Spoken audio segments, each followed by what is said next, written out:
June 16, 1899. Chastisements are necessary in order to humiliate the creatures. He still continues to make himself seen with the intention to chastise. I prayed him to pour his bitternesses into me and to spare the whole world, and if this were not possible, to spare at least those who belong to me and my town. The intention of the confessor also seemed to unite to this intention. So it seemed that, conquered by prayers, Jesus poured a little bit from his mouth, but not that cup mentioned above. This little bit that he poured, he seemed to pour in order to somehow spare my town, though not completely, and those who belong to me. However, this morning I myself have been a cause of affliction for Jesus. Since I saw him more calm after he had poured, without thinking, I said to him, "My lovable Jesus, I pray you to free me from the bother I caused to the confessor, of having him come every day. What would it cost you to free me yourself, releasing me from that state of sufferings yourself, just as you yourself put me in it? Indeed, it would cost you nothing. And if you want, you can do anything." But while I was saying this, Jesus' face turned so afflicted that I felt that affliction penetrate deep into my inmost heart, and without telling me a word, he disappeared. How mortified I was left, only the Lord knows, thinking especially that he might not come any more. However, a little later he came back, but with greater affliction, with his face all swollen and full of blood from offenses he had just received. All sad, Jesus said, "Look at what they have done to me. How can you say that you don't want me to chastise the creatures? Chastisements are necessary in order to humiliate them, and not to let them grow bolder." June 17, 1899. She does not want to take part in the chastisements. It continues always in the same way, but this morning especially I have done nothing but argue with my dear Jesus. He wanted to keep sending hail, as he did in these past days, and I did not want it. Then, all of a sudden, it seemed that a thunderstorm was getting ready, and he gave command to the demons to destroy several places with the scourge of hail. At that very moment, I saw the confessor calling me from afar, giving me the obedience to go to put the demons to flight, so that they might not do anything. As I went out to go there, Jesus came to meet me, making me turn back. I said to him, "Blessed Lord, I can't. It is obedience that called me, and you know that you and I must surrender to this virtue without being able to oppose it." And Jesus, "Well then, I will do it for you." And so he commanded the demons to go to places farther away, and not to touch for now the lands belonging to our town. Then he said to me, "Let's go." So we came back, I into my bed and Jesus beside me. As we arrived, Jesus wanted to rest, saying that he was very tired. I stopped him, saying to him, "Who knows what is this sleep that you want to have now? And then a beautiful obedience you had me do. You want to sleep? Is this the love you have for me, and the way you want to content me in everything? Do you want to sleep? Sleep then, as long as you give me your word that you won't do anything." Then, being sorry for my discontent, he told me, "My daughter, yet I would like to content you. Let us do it this way. Let us go out together again into the midst of the people, and let us see who are those who need to be punished. And you want them to be, because of their wicked actions, who knows, under the scourge at least, they might surrender. And then those who need less to be punished, you don't want them to be punished. I will spare." And I, "Lord, I give you thanks for your highest goodness and wanting to content me. But in spite of this, I cannot do what you are telling me. I do not feel the strength to put my will in chastising any of your creatures. And then what would the torment of my poor heart be when I hear that this person or that other one was chastised and I have put my will into it? May this never be. May this never be, O Lord. Then the confessor came to call me into myself, and so it ended. June 19th, 1899. Instability in doing good. Yesterday, having gone through a day of purgatory because of the almost total privation of my highest good, and because of the many temptations that the devil put in me, it seemed to me I committed a lot of sins. Oh God, what pain to offend God. This morning, as soon as I saw Jesus, immediately I said to him, "Good Jesus, forgive me for the many sins I committed yesterday." And I wanted to tell him all the evil I felt I had done. Interrupting my speaking, he said to me, "If you make yourself disappear, you will never commit sins."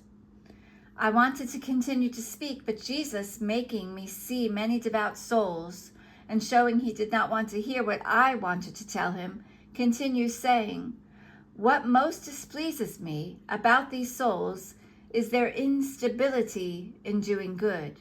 One little thing, one disappointment, even one defect is enough. And while this is the time when it is most necessary for them to cling more to me, they instead become irritated, they get disturbed, and they neglect the good which they had started. How many times I have prepared graces to give them, but in seeing them so unstable, I have been forced to hold them back."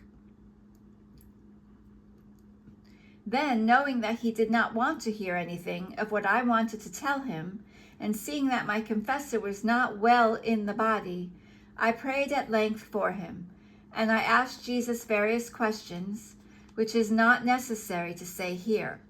And Jesus, benignly, answered everything, and so it ended. June 20th, 1899. The love with which Saint Aloysius operated. It continues always in the same way. This morning it seemed that Jesus wanted to cheer me a little bit. After I had gone in search of him for some time, I saw a child from afar, like lightning that falls down from heaven. So I ran up to him, and as I arrived, I took him in my arms. A doubt came to me that it might not be Jesus, so I said to him, "My dear little treasure, tell me a little bit, who are you?" And he, "I am your dear and beloved Jesus." And I to him, "My beautiful little baby, I pray you to take my heart and bring it with you to paradise, for after the heart the soul too will come." Jesus seemed to take my heart, and he united it so much to his own that they became one. Afterwards, heaven opened. It seemed that a very great feast was being prepared. At that very moment, a young man of lovely appearance came down from heaven, all dazzling with fire and flames. Jesus told me, "Tomorrow is the feast of my dear Aloysius. I must go attend." And I, "And then you leave me alone? What shall I do?" And he, "You too will come. Look at how beautiful Aloysius is. But what was greatest in him, which distinguished him on earth, was the love with which he operated. Everything was love in him. Love occupied his interior. Love surrounded him externally. So one can say that even his breath was love. This is why it is said of him that he never suffered distraction, because love inundated him everywhere. And with this love, he will be inundated eternally, as you see. And in fact, it seemed that the love of Saint Aloysius was so very great as to be able to burn the whole world to ashes. Then Jesus added, "I stroll upon the highest mountains, and there I form my delight."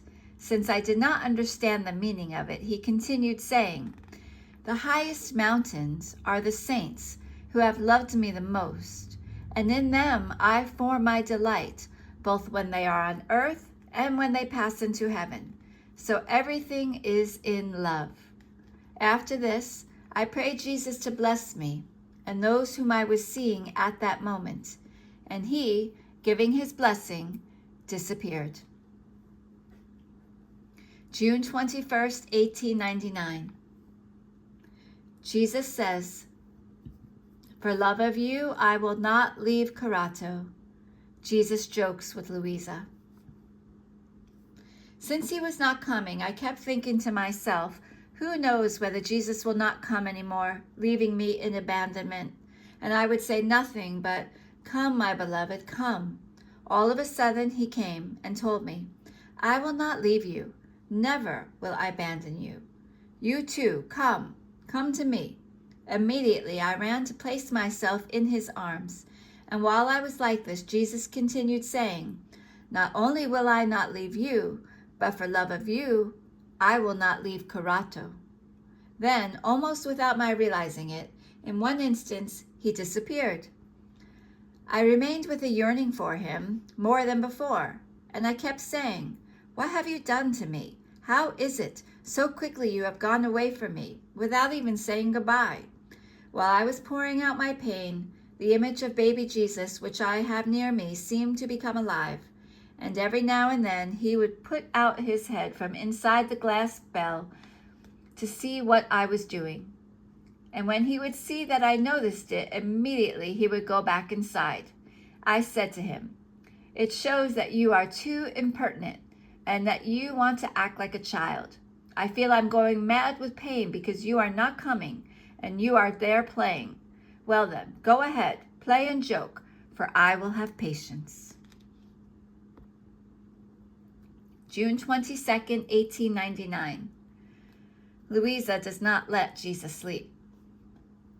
This morning, my sweet Jesus wanted to continue to play his little games with me and to joke. He would come, he would place his hands on my face in act of wanting to caress me, but as he was about to do it, he would disappear. Then again, he would come. He would stretch out his arms around my neck in an act of wanting to embrace me, but as I stretched out my arms to embrace him, he would escape me like a flash, and I could not find him. Who can say the pains of my heart?